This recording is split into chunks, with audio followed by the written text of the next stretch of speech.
कितनी गंदी भाषा का प्रयोग किया गया चुनाव में, प्रधानमंत्री के द्वारा, गृह मंत्री के द्वारा, बीजेपी के नेताओं के द्वारा। चलिए, वो चुनाव का एक पक्ष है। किस तरह से वहां पे केंद्रीय सुरक्षा बलों का इस्तेमाल किया गया, लगभग 2.5 लाख सुरक्षा बलों का वहां पर इन्फोर्समेंट किया गया, डिप्लॉयमेंट किया गया।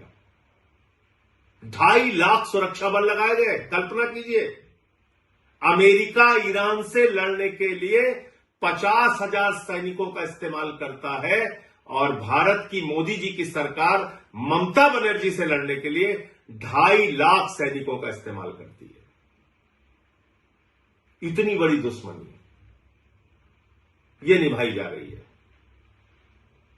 फिर इस चुनाव में यह भी प्रश्न उठता है कि किस तरह से विपक्ष के जो नेता थे, कांग्रेस पार्टी जो थी, राहुल गांधी जो थे, वो जाके वहां पे ममता बनर्जी को ही टारगेट कर रहे थे। 3 से 4% वोट उन लोगों ने भी काटा।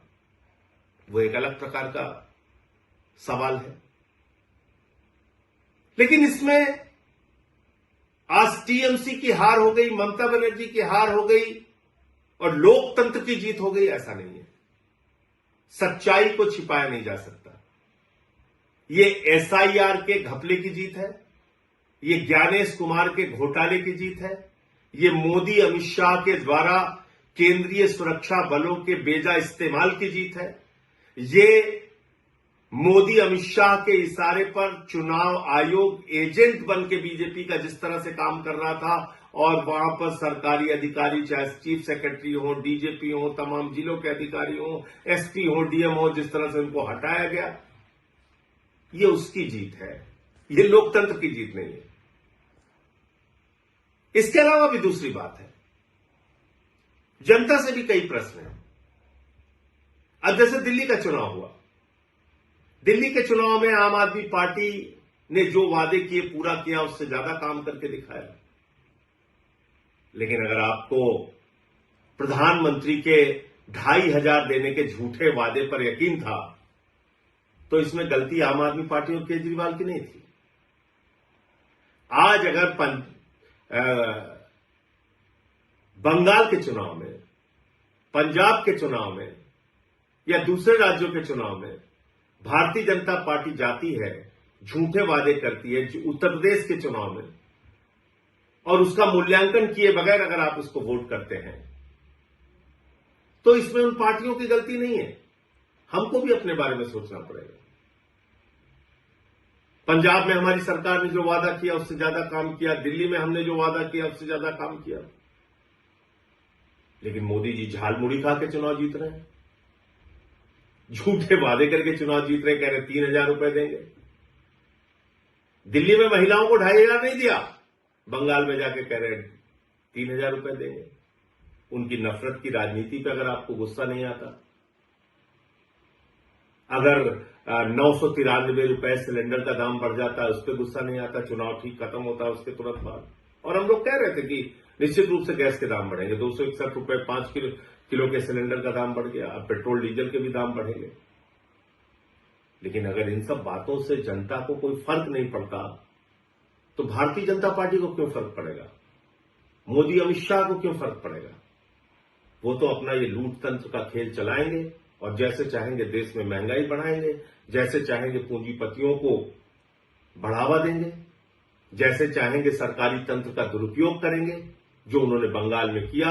ईडी का दुरुपयोग किया, सीबीआई का दुरुपयोग किया, चुनाव आयोग का दुरुपयोग किया, हजारों करोड़ रुपए पानी की तरह बहाए, अधिकारियों की ट्रांसफर पोस्टिंग सस्पेंशन किया, 2.5 लाख वहां पे केंद्रीय सुरक्षा बल लगाए, चुनाव का माहौल बिगाड़ा, जो कुछ भी वो कर सकते थे उन्होंने किया, और बंगाल में बीजेपी आज चुनाव जीत गई। लेकिन याद रखिएगा, उड़ीसा की हालत अभी आपने देखा होगा, जीतू मुंडा की तस्वीर देखी होगी, किस तरह से वो अपने बहन के कंकाल को अपने कंधे पे लेके डबल इंजन की सरकार में बैंक जाते हैं 20,000 रुपए पाने के लिए। बंगाल में भी अभी आ गए। जो नफरत की राजनीति पूरे देश में बीजेपी कर रही है, अब उसकी शुरुआत बंगाल में भी होगी। बिहार में भी इन्होंने नीतीश कुमार जी को हटा दिया, वहां सम्राट चौधरी आ गए, वहां भी अब वही सब खेल होगा। इन सब के पीछे आपके मुद्दे कहां हैं? देश कहां खड़ा है? अगर आपको इस बात पे गुस्सा नहीं आता कि ट्रंप भारत के प्रधानमंत्री को हर दिन अपमानित करता है, भारत को अपमानित करता है, भारत को नरक कहता है, लेकिन प्रधानमंत्री कुछ नहीं बोलते, अगर आपको इस बात पे भी गुस्सा नहीं आता कि देश का एक हिस्सा मणिपुर जल रहा है और प्रधानमंत्री खामोश है, पड़ोसी राज्यों से भारत के प्रधानमंत्री के रिश्ते अच्छे नहीं है, महंगाई देश में चरम पर है, बेरोजगारी चरम पर है, किसानों की आमदनी दोगुना करने की बात पूरी तरीके से झूठी साबित हुई, काला धन लाने की बात झूठी साबित हुई। और अगर आपको इन सारी बातों पे गुस्सा नहीं आता और राज्य दर राज्य इस तरह से लोकतंत्र को लूट तंत्र में बदलकर चुनाव जीतने का बीजेपी का अभियान जारी रहेगा और हम और आप खामोश बैठे रहेंगे, तो याद रखिएगा, बीजेपी तो अपना रास्ता तय कर रही है, लेकिन लोकतंत्र का इतिहास जब लिखा जाएगा तो उसमें हमको भी कभी माफ नहीं किया जाएगा। जय हिंद।